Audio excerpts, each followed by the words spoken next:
yourself for an evening filled with paranormal, special guests, interviews, haunting stories, creatures of the unknown, and tales that will chill you to the bone. Brought to you by the UPRN Network and Pittsburgh Paranormal Society. Take a walk into the night with Shawn Kelly.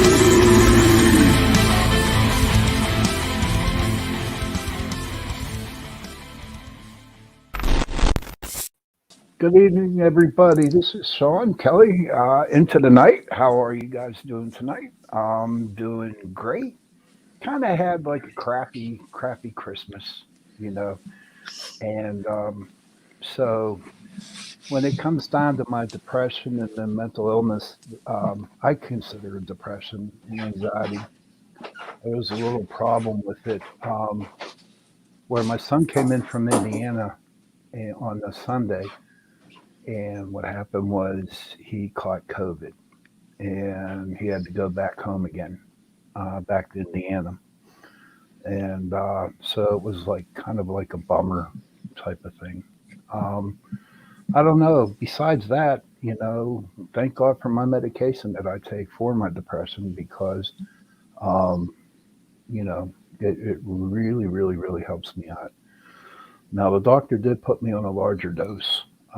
But you know what? I guess it's working, so it's working.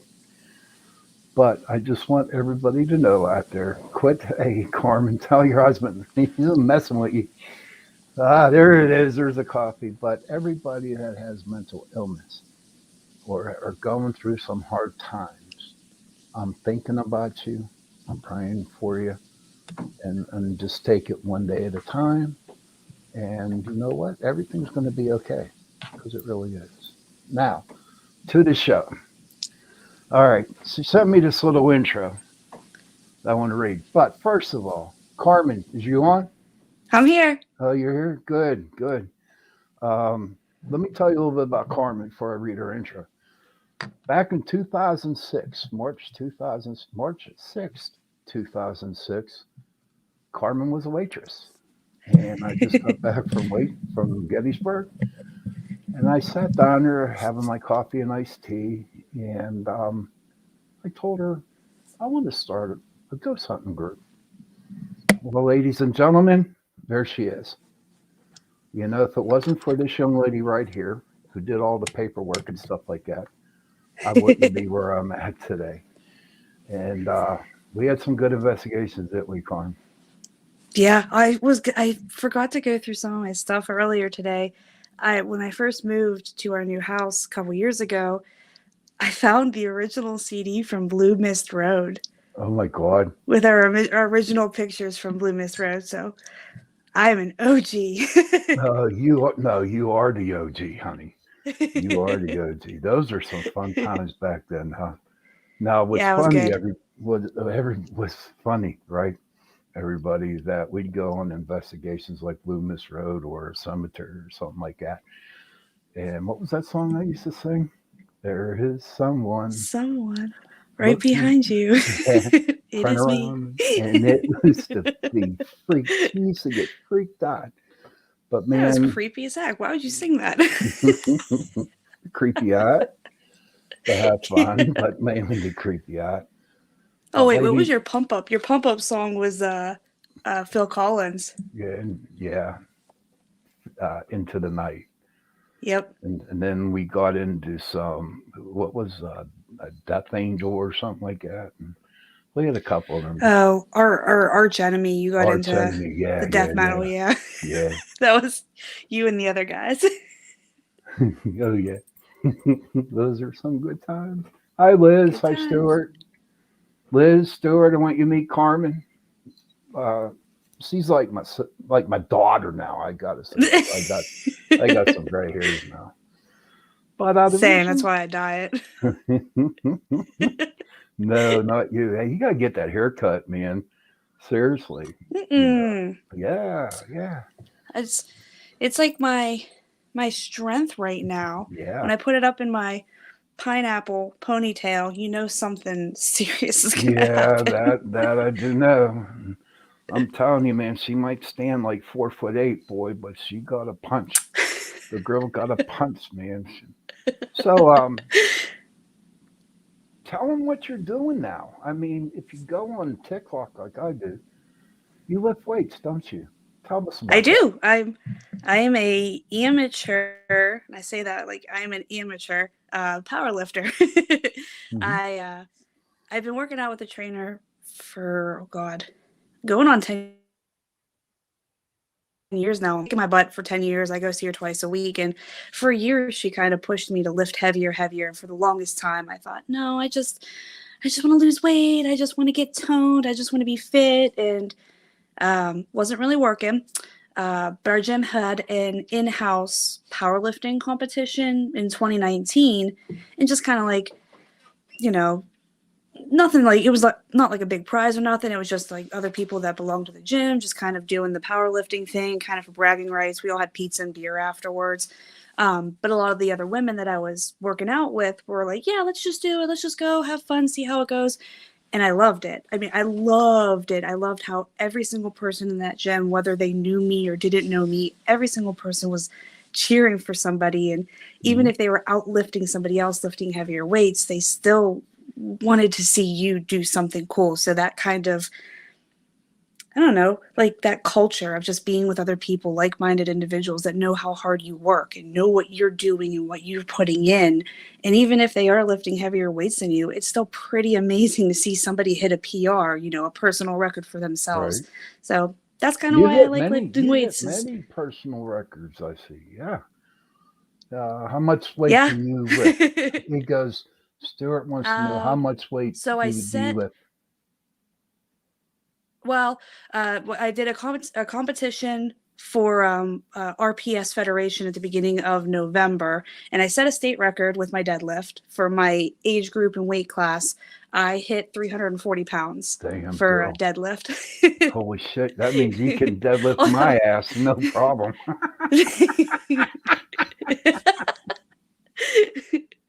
Yeah.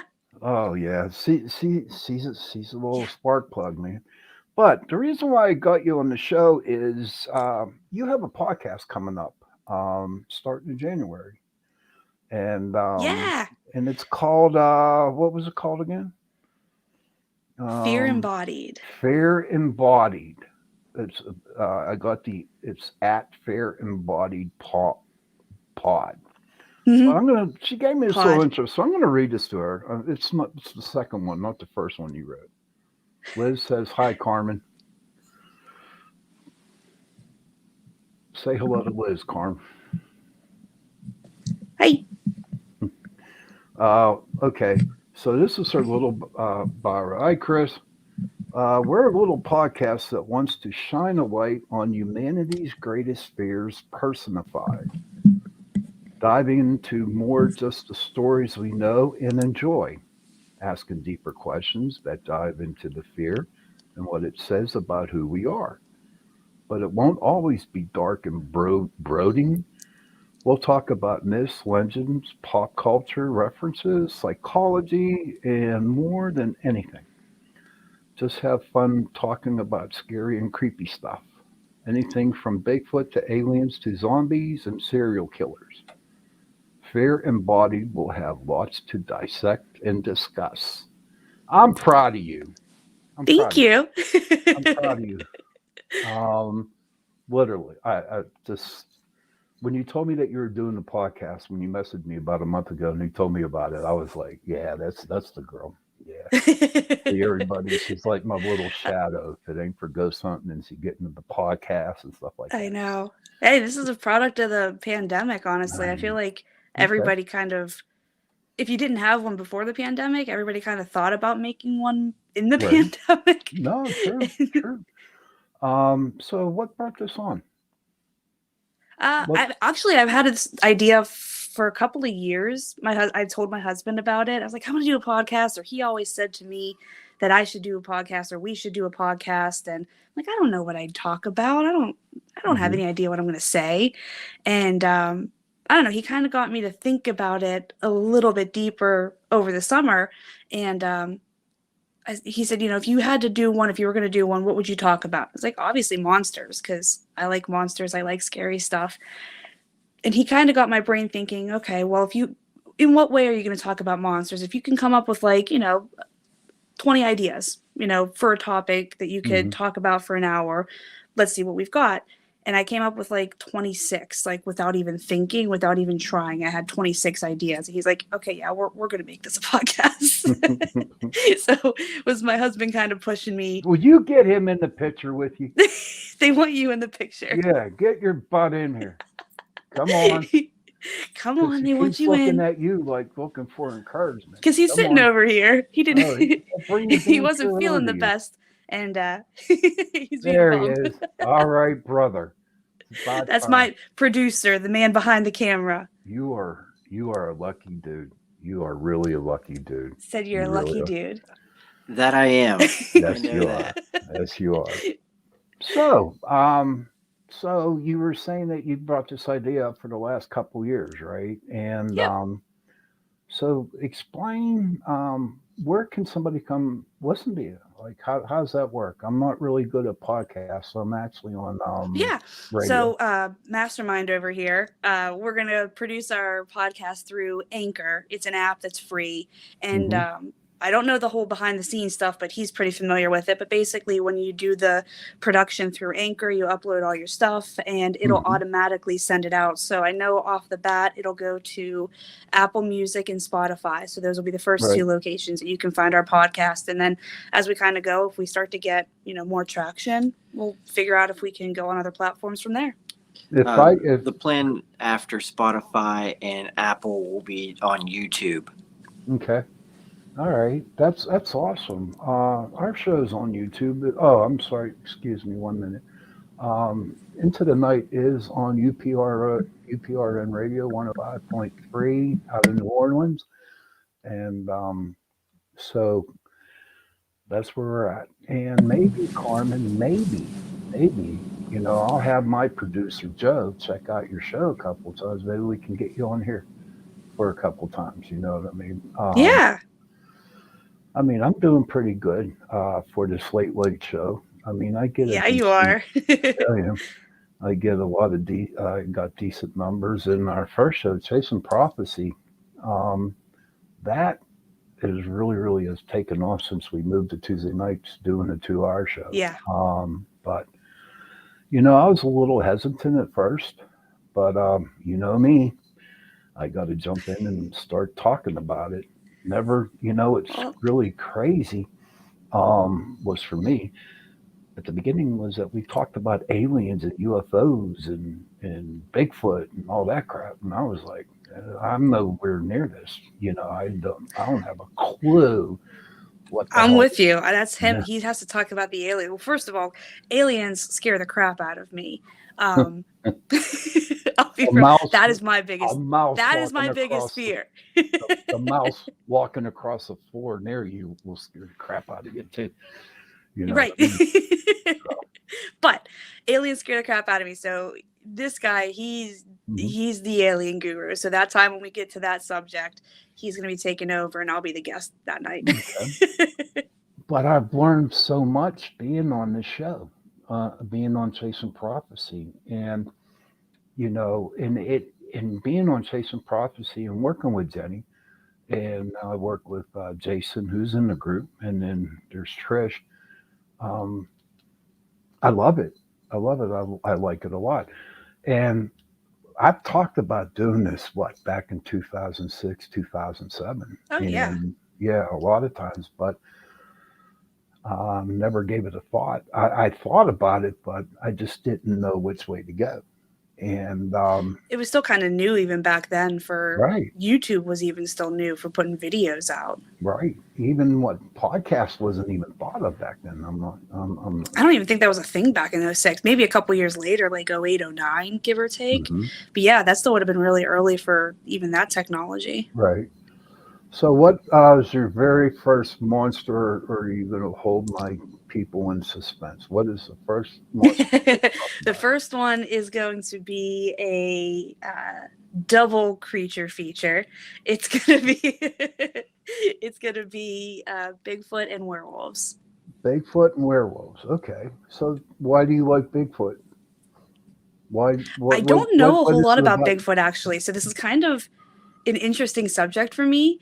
Okay. Is doing the research, the behind the scenes, because I don't know. I know like the basic general things about Bigfoot, but I figure he's a pretty big one that a lot of people have a lot of mystery behind. There's a lot of lore that he would be a really good one to tie in with the werewolves.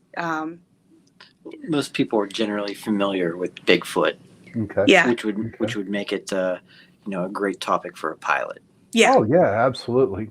Uh, I forget what ours was. I think ours was on aliens. Um, Yours was on aliens. Yeah, on that aliens were aliens. probably one of the early ones, just But because, you know like I what? said, it scares the crap out of me. I want to Alien get it out of here. aliens are cool, man. Aliens are cool. But no, with the Bigfoot and what I've learned, and just like you, when I started chasing prophecy, we had a lot of people. Stan Gordon was on, John Ventry from MUFON, and other people. And whenever I started listening to these people, okay, talk about Bigfoot and the different situations that they're in the different lore, whatever you want to call it, it Hmm. became fascinating, you know. And I think at one time we did a whole month on Bigfoot and aliens, and I've learned a lot, you know. So if I can give you a suggestion, listen to other podcasts that talk about Bigfoot and do the research, you know. I mean, I think up where you live, you're in Westmoreland County, aren't you? No, we're actually Johnstown, so we're Cambria. Oh shit! I mean, come on, Bigfoot country up there, buddy. Bigfoot country up. Dude, you don't even know. There's some kind of crazy stuff that goes up on here in these mountains. Let me tell Well, you. tell me, tell my viewers, please, please, Well, tell my we viewers. used to live. I say we used to live before we moved a couple years ago. We used to live a little bit closer to. Is it the Edge, Laurel Edge? It's Laurel Mountain Summit. Laurel Mountain Summit. We used to live closer to Laurel Mountain Summit, and we're fairly certain that there is some kind of. Don't mind him. That's okay.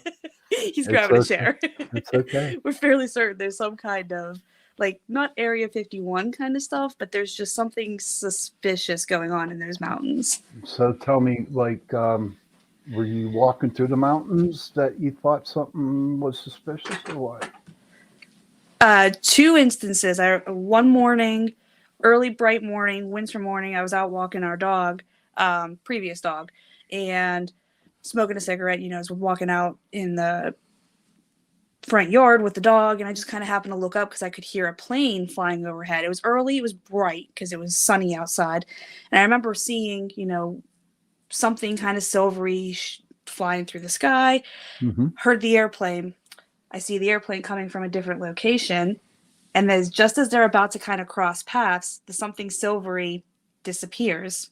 Right. Airplane keeps going, Mm-hmm. and then after the airplane goes behind me, the something silvery comes back into view in the exact same spot that it disappeared from, and then it keeps on going on its trajectory. My dear, you just experienced the UFO, and Oh, I know and I did. yeah, and In broad daylight, like wasn't it 8 great? a.m., broad Isn't it? daylight, sunny, beautiful morning. It And is then so the other great. creepy thing that happened was well after midnight one night. And Want me to take this? yeah, you take this one because you know this story. So what was the black trucks? So I'm having him take this one. Okay, go ahead. So it was I think it was in fall, and it was around midnight, and I was staying up to actually work on our Wi-Fi system that had gone down. Mm-hmm. And it was what started off as a slow rumble came into a roar that shook the whole house. And I'm looking around trying to figure out what's going on, and I look outside, and up comes our road. And bear in mind that this is a secondary road, very small 2-lane road, no commercial traffic really to speak of. Yeah. But as I see coming up the road, I see 3 tractor trailers unmarked at probably a 15 mile per hour pace coming through. Oh wow. as these are coming through again, I've never seen a truck or trucks vibrate our house like this did. And they were moving very slow, very tight, and they were heading towards the direction of the mountains. Also during this time, of course, the Wi-Fi went back down, cellular service went down, and then as the trucks rolled by, the Wi-Fi went back up, cellular went back up. And they were also making their way in the direction of the Laurel Mountain summit. And I think they were covered in tarps, they were dark, and they had very minimal lights on there. Like, they weren't blackout headlights, but they just didn't have a whole lot of headlights on. No, they were just three identical unmarked tractor trailers. They did have their running lights on, but there was no markings of any type of freight company or anything. Because even a lot of owner operators will have their names or the broker of the shipping company on the trucks. These were blank. Blank, straight up blank. Now, let me ask you this question. Before those trucks started, when you saw the trucks, anything before that, was there any UFO presence? Was there any type of alien UFO, any kind of weird shit going on? That possibility? Any weird stuff before they passed? I just thought that the vibration, that was coming off of these trucks was more than what you would normally get, because we're also a little bit further back from the road. Yeah, that's true. We had about a good half an acre of yard from the road to the house. We had a good half acre of like wide open, just grass, nothing there. I just thought that the loss of RF frequencies was very peculiar. And again, running around midnight, because it is illegal for any vehicle that has more than 3 axles or more than 2 axles, to run on that road. So I just felt like it was very deliberate. And again, those trucks were running very close together, and it's a direct route going. The direction they were heading was straight up to the mountain. And to give a little context of that mountain, at the top of the Laurel summit, there is a large gas line. Really? There is enough space to fit heavy equipment, to go back these access roads. And there's a lot of hiking on that road, ATVs. Isn't the game lands up there? There's state game lands right adjacent to it. So in a conspirator's mind, there is a lot of acreage and room to basically hide something and also move something relatively easily. So you do know that the UFOs and the government work together. They do have underground alien bases. Do you think there's possible that there could be an underground alien base there? Do you think it's an underground alien base? I don't feel like it's alien per se, but I know that, Pennsylvania itself does have a facility that's controlled by the government. I believe it's called Blue Mountain. It's out. It's very close off the turnpike on 76. So if there's one there, and Laurel Mountain being one of the higher elevations in Pennsylvania, it certainly makes sense. And again, the state game lands too, sparsely populated, the gas line, so it wouldn't be uncommon to see a utility truck or trucks or contractors moving in and out of there. It's almost it's a great place to hide in plain sight. And what exactly is in there is anybody's guess. And again, this is just me growing up around this mountain, kind of just noticing things over the years. The instance that Carmen has talked to you about, there's been several other similar things happening around that area for as long as I can remember. So did you go when you were young? Did you investigate or go out in the woods and walk around and kind of come up with a conclusion what you thought maybe it could be? Did you ever go exploring and hiking? I should probably just give him the headphones right now. No, this is the last question. Let's see here. No, I did not ever go exploring. It's a really rough terrain back there, and I just was never really equipped to go back there. And you really want to go back there at night, and just it's just something I've never attempted. I just more or less pondered over the Mhm. years. But all I know is that now, when the weather gets warmer, I'm going to bring my boys up there, and we'll see what we can find out because that might be something interesting. It's really interesting. If you look at Google Earth or what have you, and you follow that gas line back, it runs for miles, and there's a lot of different offshoots. You could really plan a course. I don't know at what point does it become harder to access by foot, Hmm. um, because when you come off of the road, it's State Route 711. I There's know a where big that's at. pull off. There's a big pull off where you can park, but then you'd have to take it by foot. And again, like I said, this gas line goes for miles, and then there's several different offshoots that you can explore. Oh, definitely. All right. Thank you for sharing that. May I have Carmen back? You sure can. Thank you. Thank you for having me. Thank you for being on. Thank you. Yeah. I'm back. So, welcome back. Welcome back, hon. How We was your had two Chris? headphones. I don't know why we didn't plug both headphones in Well, tonight. I wasn't planning on being on the show tonight. I listen. I told her for you to be on the show. I did. Did I I not? said the same thing too. Trust me, I said the same thing What's that? to be on the show. That you said he said that you could be on the show. I know. Well, I'm not really the star of the show. I just Yes. kind of Well, turn knobs and stuff in the background. He acts as if he no, does nothing. no. Think about it. Without him, you wouldn't be on a podcast. Oh, That thank you. Exactly. If it wasn't for him, yeah, right, I'd have this wouldn't be getting off because I have great ideas, but I right. don't always know how to make them happen. So he keeps me grounded and rooted and helps me actually make those ideas come to life.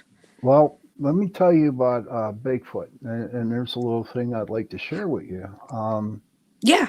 Whenever there's whenever a lot of activity going around, right? There's usually a Bigfoot involved too. Okay.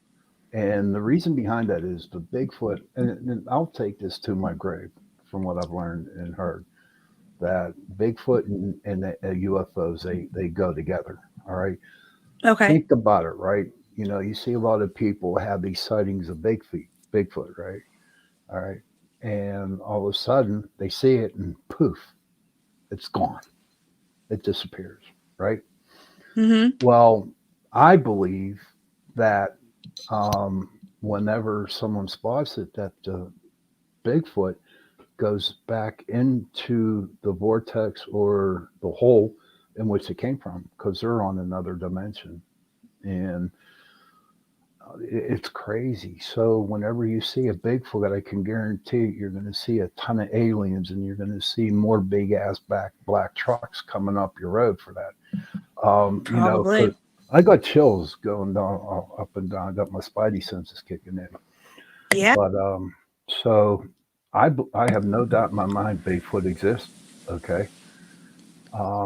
There was a So documentary that he just watched too that I have yet to do, but I need to do it as part of my research. What was the Bigfoot documentary? It's called Sasquatch. It's on Hulu, and it's a 3-part series, mhm, basically showcasing a murder that was supposedly carried out by a group of Sasquatch in the Northern California, the Redwood Mm-hmm. forest region of California. And mhm. so this journalist goes out to that area and starts to get eyewitness accounts. Actually, let me correct myself. He was actually in the area in which those murders took place that night. He was working on a pot farm up there, and then a completely spooked worker from another pot farm came over and told them about the murder. And then nothing more came of it because he wasn't the owner of that farm. He was just kind of working there temporarily, Mhm. and they never spoke of it the next day or thereafter. So kind of just was hush hush. And then years later, he became a journalist and decided he wanted to revisit, that story and see what had come up. It's a great episode. I don't want to give it away for you or your listeners, but it really dives into, the Sasquatch legend is still very much alive, so much Mm-hmm. so that it still even drives fear into the hearts of people. So Yeah. whether the Sasquatch did these murders or not, it still looms large over that community. Hmm. Oh, I bet. I know that. Believe it or not, a lot of Bigfoot don't attack people. They really don't. In fact, they usually run away from them. But just like Yeah. being a human being, if you are being threatened, of course you're going to take action against, So I don't know. Yeah. So that's the way I look at it. I watch all these uh, shows on Bigfoot, and sometimes I think they're a little way out there. You know what I mean? They're a little way out. But you know what? What I have learned to do is respect what they believe in. You know what I mean? Respect that they're UFO hunters or Bigfoot hunters, the Dogman hunter. You ever hear of the Dogman? I was just talking with him about that. I said, I wonder if I should bring that in on episode 1. And he said, well, that one's a little bit more specific to the Midwest, and maybe we'll do that for another episode where it's going to involve other cryptids. No, see, what I believe in is that the Dogman is part of the werewolf. Okay. And this is my own personal Yeah. opinion, that the Dogman is like co-inherent with the werewolf. And I'll tell you what, like, it's amazing, I mean, I go gold prospecting now, all right? And I go down to North Carolina, I go down to Virginia, Mm-hmm. and there's times that I'm out there by the creek, and I'm doing my gold and panning, and honest to God, I feel like I'm being watched, you know what I mean? And it's like, never one time where I'm like, okay, I know you're there, just come out and show me. Let me shake your hand. Right. I believe in aliens. I believe in UFOs, but I like me being a paranormal investigator, right? I've seen ghosts. Okay. So even though I haven't seen an alien yet, okay, I want to shake their hand. And if I can shake the alien's hand or a spaceship come down in my backyard, Right. then it would solidify it. You know what I mean? Now I know Then you'd be ghosts. a believer. Hell, well, no. Well, on a scale of 1 to 10, I'm about a 6.5, 7. Okay. So if I saw one and shook hands with it, then I'd be jumping up to 10. You know what I mean? Yeah. So it's like really, it's really, really interesting. So what other topics are you going to come up with? Do you want to do anything else beside cryptids? Yeah. So another big one that I'm into is zombies. It's kind of a dead giveaway Mhm. for me to talk about zombies. So I've got Oh, zombies. tell me about zombies. Tell me a little about zombies. Yeah. I just like zombies. I think being from Pittsburgh, the George A. Romero, bringing back the zombie culture. Hmm. And it was one of the first movies I remember watching was Night of the Living Dead. And, we went to that cemetery Yeah. where they filmed Night of the Living Dead. And I feel like it's just kind of part of our Pittsburgh culture. If you're a horror fan, Hmm. if you like the horror genre, then you should probably like, or at least know the George A. Romero films Oh and what yeah, they were absolutely. able to bring to the table. Hmm. And it's more than just the zombie itself. Even the history of the zombie of is it voodoo? I have to do my research on it, so Voodoo, yeah. It's voodoo. don't It's quote me on this voodoo. just Voodoo. 100%. It's voodoo. But I Voodoo. think it's Voodoo. voodoo, so it wasn't necessarily somebody brought back from the dead, but it was some Hmm. kind of a ritual where you could kind of like I don't want to call it slave labor, but almost like, make somebody, in this trance-like state do something that you wanted them to do, and they couldn't really fight against it. So it's like that working, It was zombie. like a trance. Yeah, like a trance-like state that you could make somebody do something. That was the original zombie. So I have to pay, the homage, the history to where does that zombie come from? What's that from? What culture it is? I want to talk about that a little bit, but I need to do a little bit more research. So when I get to that topic. This is just from what I remember, my little bit of my memory. And then I want to talk about George A. Romero and what he brought with the zombie genre to the horror films, because some people can see it as being just a monster movie, just, scary. What are you going to do in an apocalyptic situation when people start rising from the dead? But I think, this is that pop culture reference. I think there was a lot of social commentary that he brought into his films as well, too. Mm-hmm. That's pretty. So, what would you do if you met a zombie? I mean, my answer is I want to tell you, I want to pick up a barbed wire baseball bat and beat their heads in, but. Oh my God! So you're a Walking Dead fan, huh? Oh my God, am I not? I'm a Walking Dead fan. Of course, I'm a Walking Dead Oh my fan. God! But you love zombies, but you like it when they get do. beat up, don't you? Wait, it's survival of the fittest.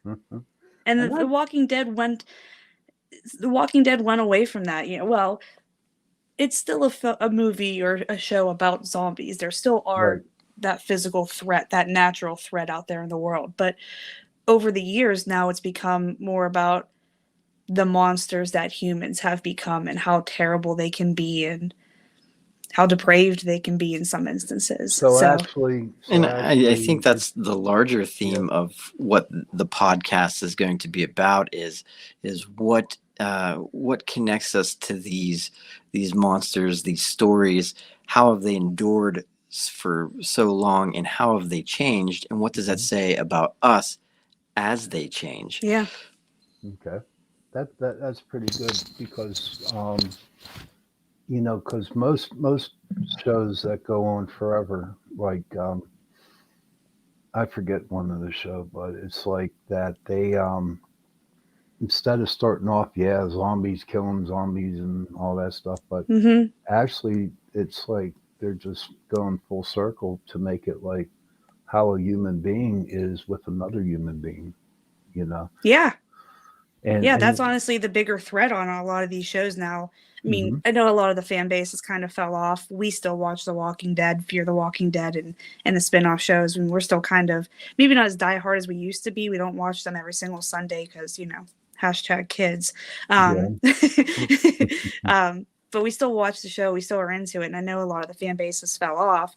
But that's essentially what it's come to, is it's no longer, there is still the natural threat, but more than anything, the plot, the subplot, everything is revolving around the human aspect and kind of the monsters that they have become in some cases because of what the world has become. And the main show's motto actually is "Fight the dead, fear the living," which is very fitting. Yeah.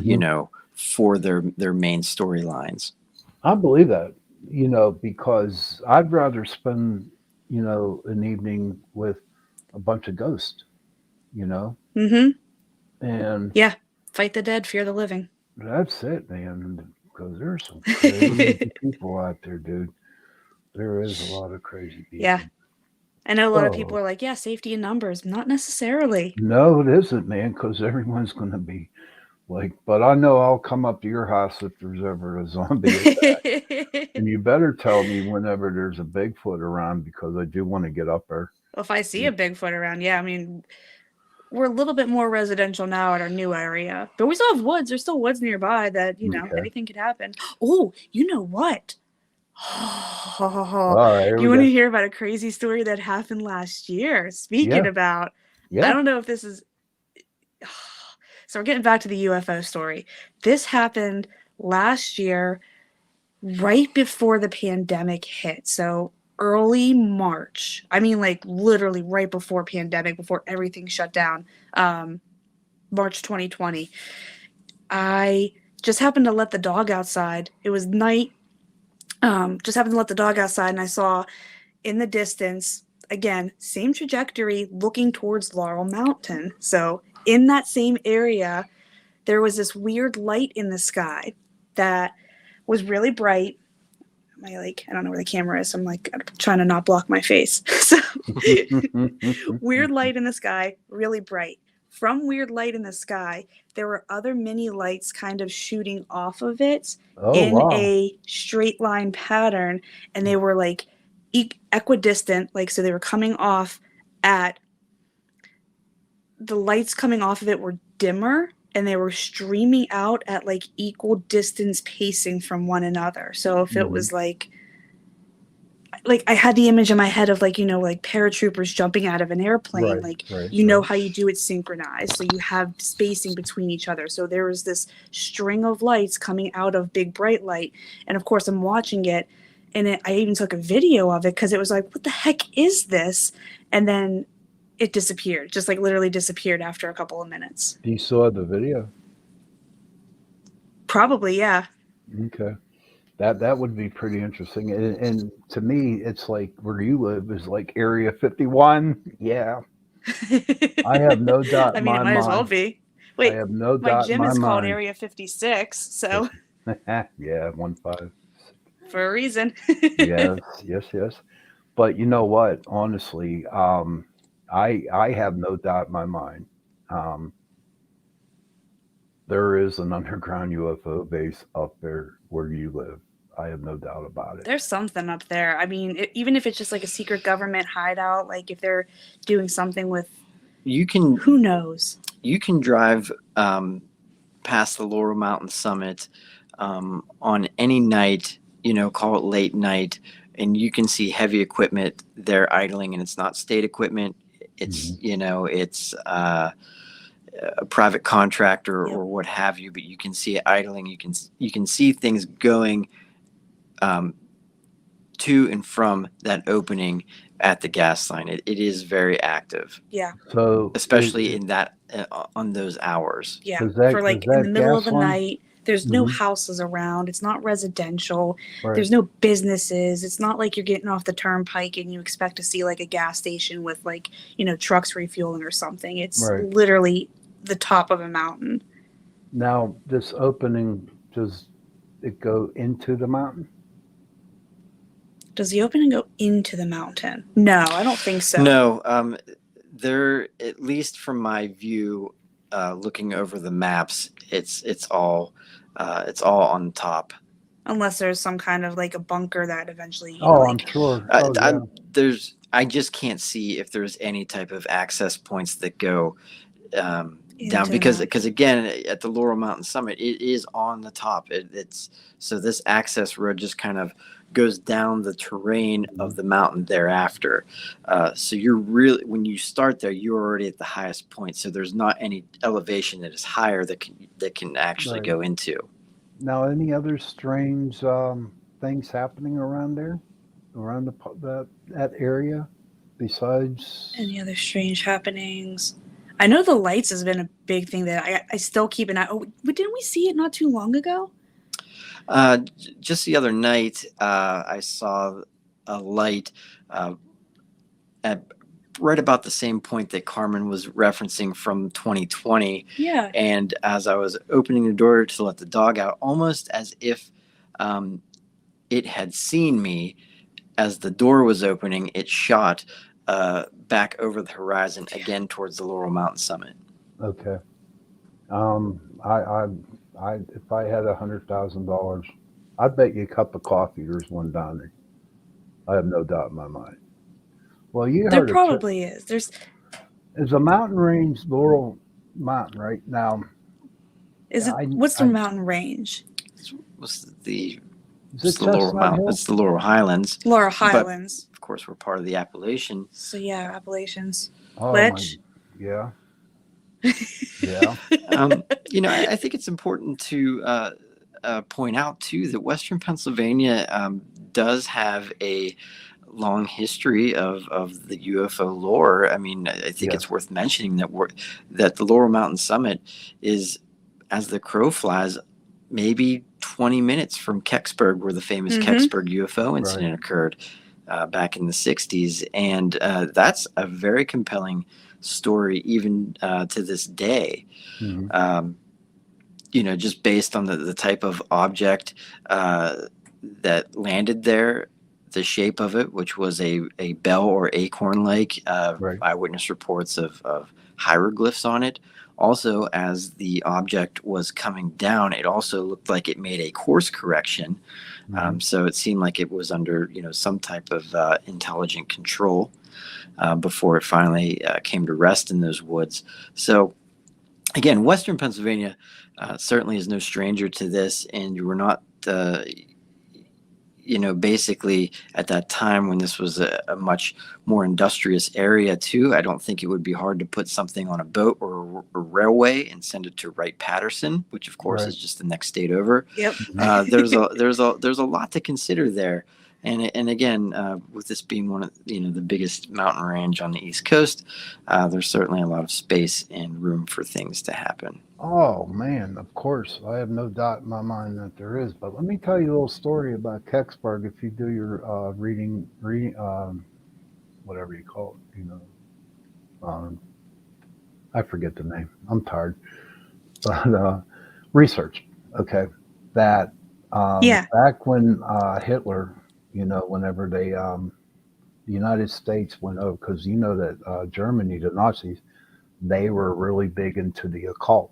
Okay, Yes. and here they built similar to what fell in Kecksburg. Okay, Yeah. but right before the war ended, they went over there and they took that, that bell thing, and they're saying that bell thing is actually was being run by the United States. You know what I mean? That Kecksburg, yeah, yeah, it's an interesting story. When they brought it over, a lot of people believe that our U.S. Air Force was actually Mm-hmm. somehow trying to figure out how this thing worked because it landed in Kecksburg, right? Okay, and then all of a sudden everybody saw it, and all of a sudden you got like 5 minutes later you had all the military surrounding the area.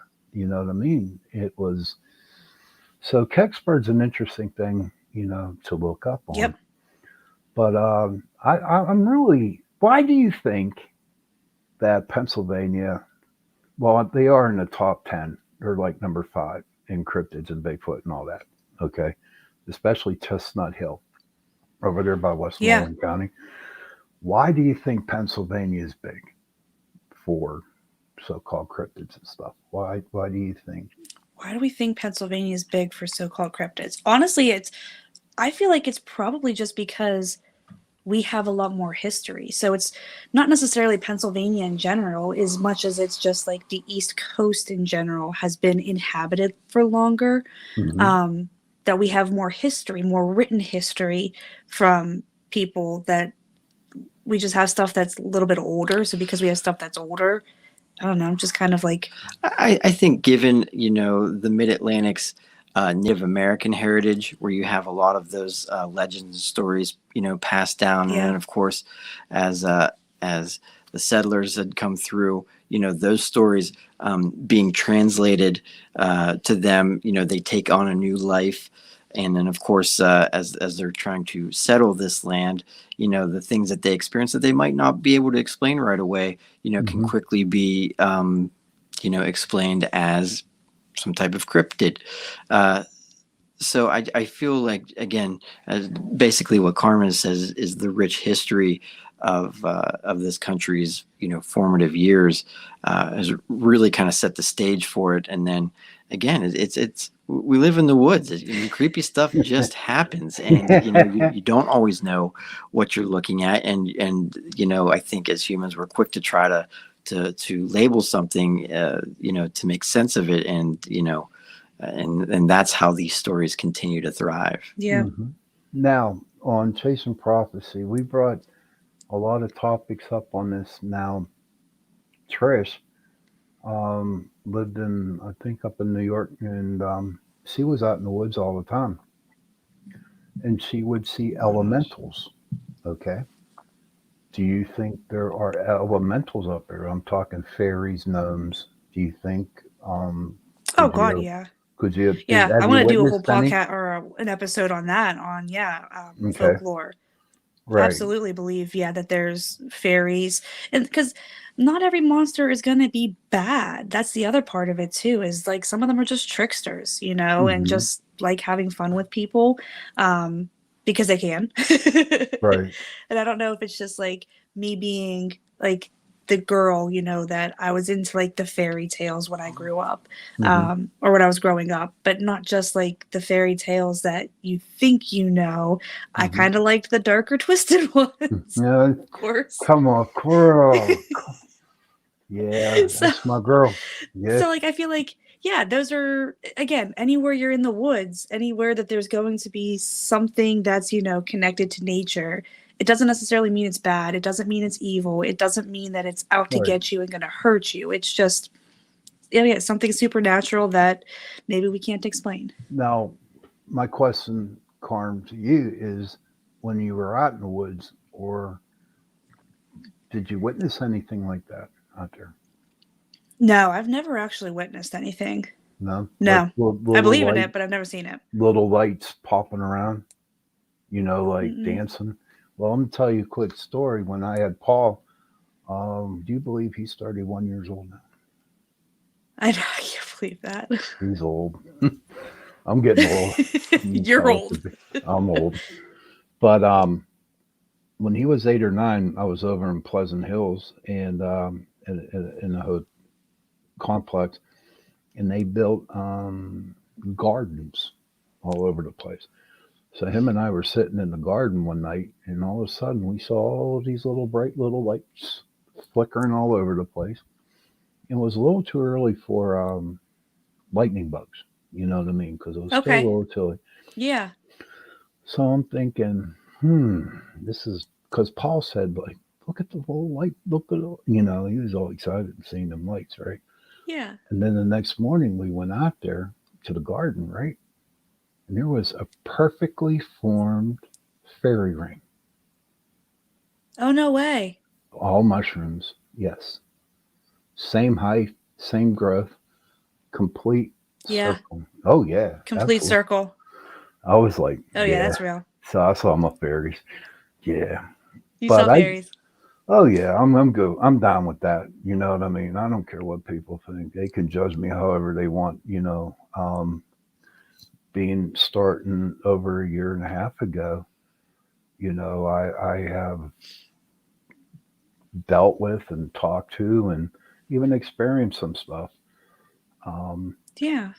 but you know what? I will tell you this. But once you start getting into the research, you go down a rabbit hole. Okay, you really It's do. true. You can go down a rabbit hole. I'm telling you, in that rabbit hole. Um, Let me see. Liz has a question. Have you ever done an investigation in the woods? Oh, say that again. I'm sorry. My headphones cut out. Okay. Have you ever done an investigation in the woods? That this is from Liz.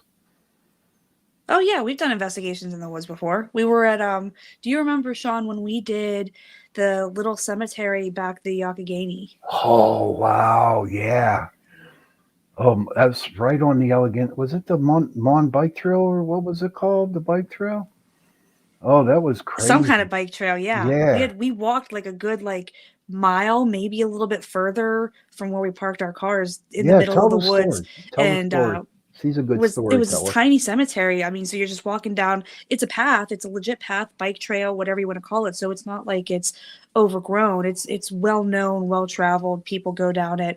Um, but after you walk for a little while down the path, there was like a pavilion that had a couple of picnic tables. And then Hmm. right behind those picnic tables was this very tiny little cemetery. I don't think it was right up against the river, but I know it was close to the river. Right.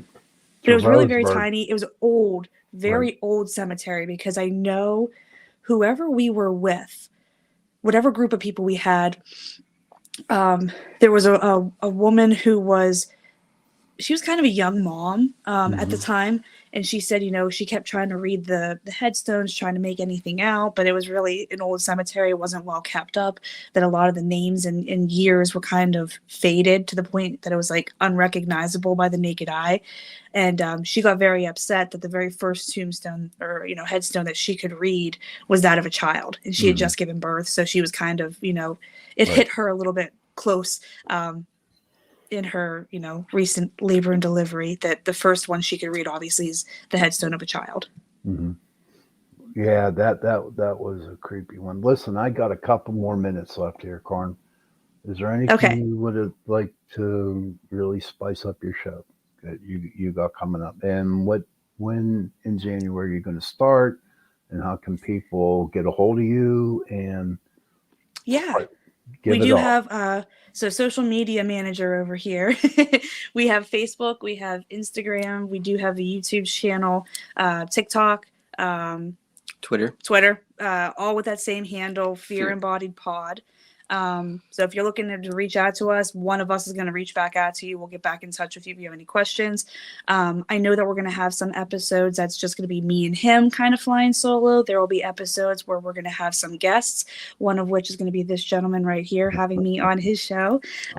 So we're going to be talking about supernatural fears. So anything that's maybe demonic, ghostly, of the spirit world. Kind of touching on the fear side of that. Oh my God! Yeah, specters and vapors. Yep.